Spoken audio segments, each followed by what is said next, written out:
on, dudes? How you guys doing? I am TheeRealDuke, and welcome to episode number 4 of my Faraway Kingdom Let's Play. How you guys doing? I hope you guys are doing alright. Thank you for checking this out. Today I wanted to just go over a couple ideas, a couple of quick points about equipment and items. So, the distinction that I'm drawing between equips and items. That equipment basically are things that your heroes wear. These kinds of things. Armor, weapons, pants, shields, those kinds of things, right?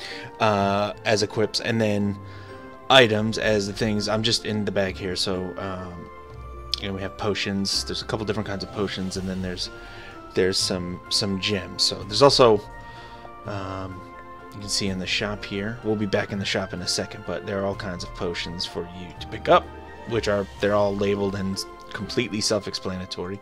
Then there's also, if we are in here, we can go and check out the world boss. There are also world boss energy potions available. Anyway, I've only actually ever received potions either as login bonuses or, you know, from the shop. But you can get equips from, you know, all kinds of things. You can also get, I've also gotten them, I'm pretty sure I've gotten them, I've gotten some potions from rescuing the caged heroes over here down in the dungeons as well. So let's talk about equipment. Equipment can be either received from clearing monsters in raids, and they can also be bought in the shop, and we'll talk about the shop in a second. First, check out, this is what it looks like when you're vanquishing evil in Faraway Kingdom and snagging those equips. Check this out.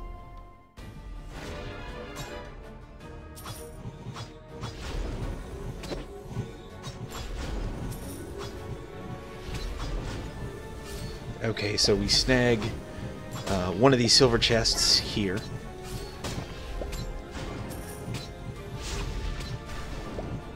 And another one here. The chests that the monsters can drop will either be silver or gold. If they're gold, they have epic rare equips in them. So let's see what we got. Alright, not bad. I know I can use these right away. So when you're looking at equipment, it's either for a specific epic hero and it's specifically named, or it's for a type of hero with a specific destiny. Like, let's see who we got here. We have James. Okay, so his destiny, which we know from before, is Zombie Twilight. So if I go to raid info, I can see his stuff here. These are all the equips that he's available, that are available for him to use. His Chevy Police Baton of Pete the Policeman. Let's check this out. You can see the bulletproof ballistic shield of Pete the Policeman, and then we have, let's just see, we have helmet of Pete the Policeman, and then there's set bonuses, and they are if we get helmet of Pete the Policeman, top of Pete the Policeman, and pants of Pete the Policeman, when the destiny is Zombie Twilight of the hero that has these things equipped to them. They increase the max hit points by 350, and they increase the darkness stat by 2. There are 3 sets of equipment per dungeon type, one for each class of hero: warrior, mage, and priest. We can see here Lita Hyrule. She has so far the battle gear, parts of the battle gear of Merlin.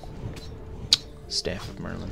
Maribel, she has on almost all the equips of Minea. So when you purchase equips in the shop, we'll just go ahead and head into the shop here.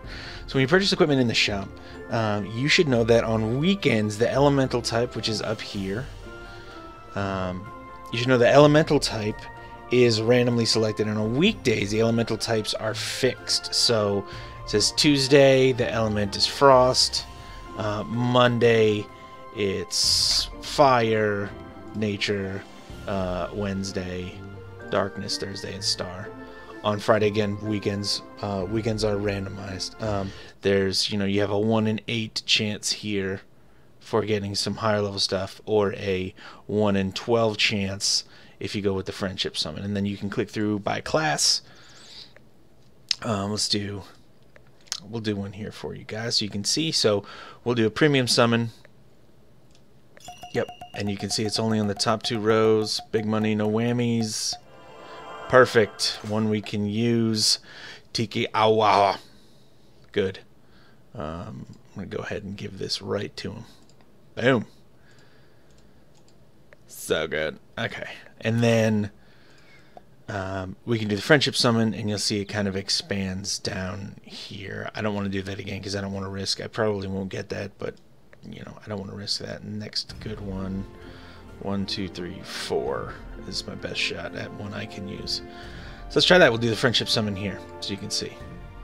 Yes. So you can see it's including the bottom row now as well. Big money, no whammies. Yeah! Another one we can use. Very nice. Battle Gear PF Pickaxe. Sounds good.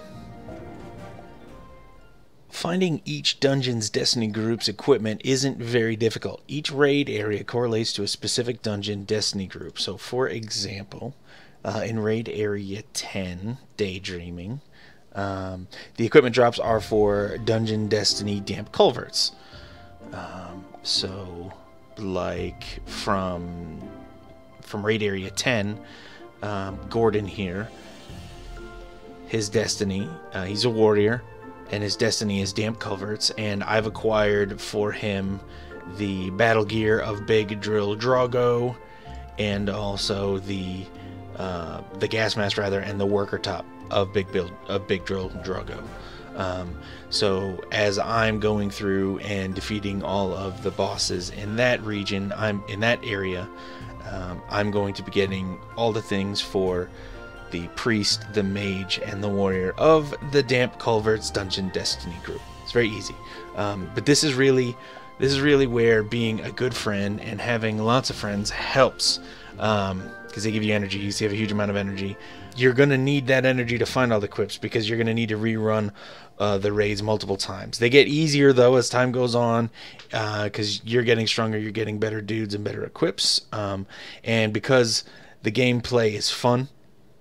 Clicking around frantically like battles can be sometimes. It's fun, even though it's a grind. It's not a boring thing that feels laborious. You don't have to do it too many times.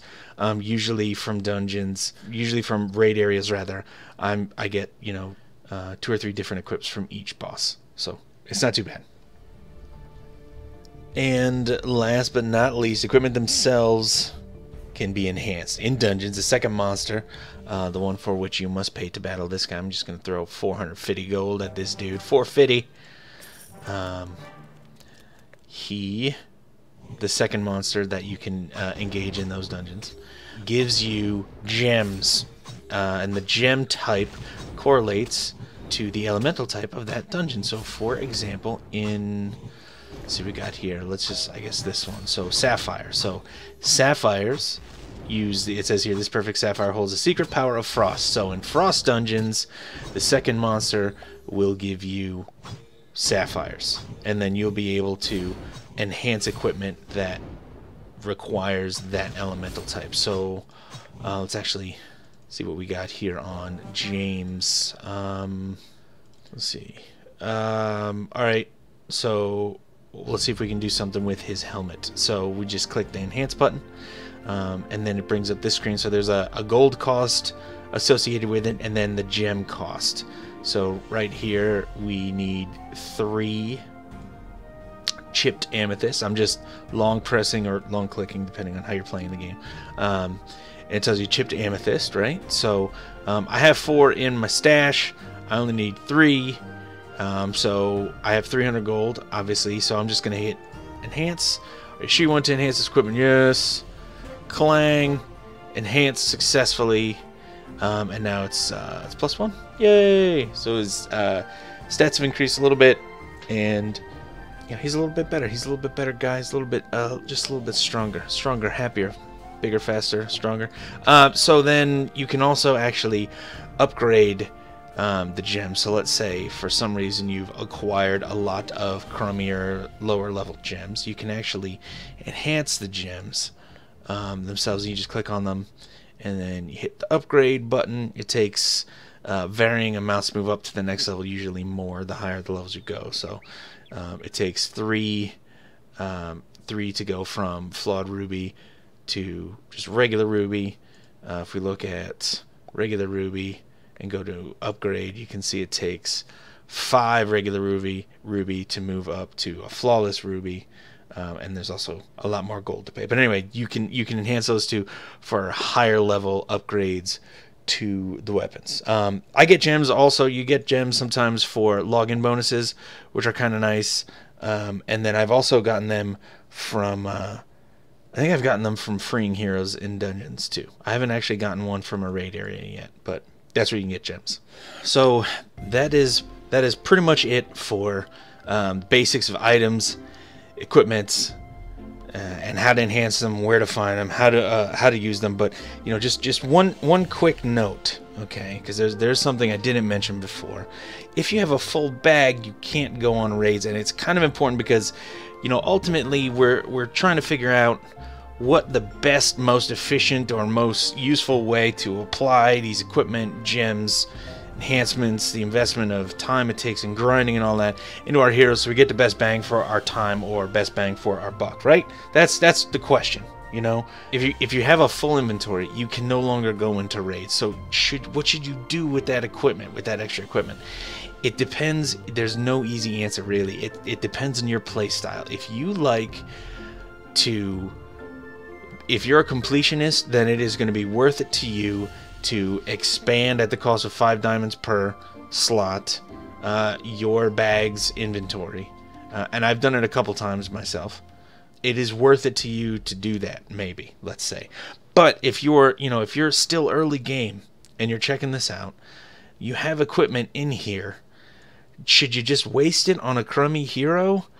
Or should you save it for that epic hero that really is specifically named by it, or that it belongs to? If your game is progressing slowly because you just need to get someone down into these dungeons to start grinding that gold up faster so you can progress, maybe it's worth it to you to have to, go back into a raid area later and grind again to get that out, just to get your game moving. So what you really need to balance is rarity of the equipment, the power of the equipment, your ability to use that equipment or gems or items, and how badly you want to keep moving on with the game, versus really the cost is how much time you're willing to spend to go back into raid areas you've already passed to grind again to get that equipment.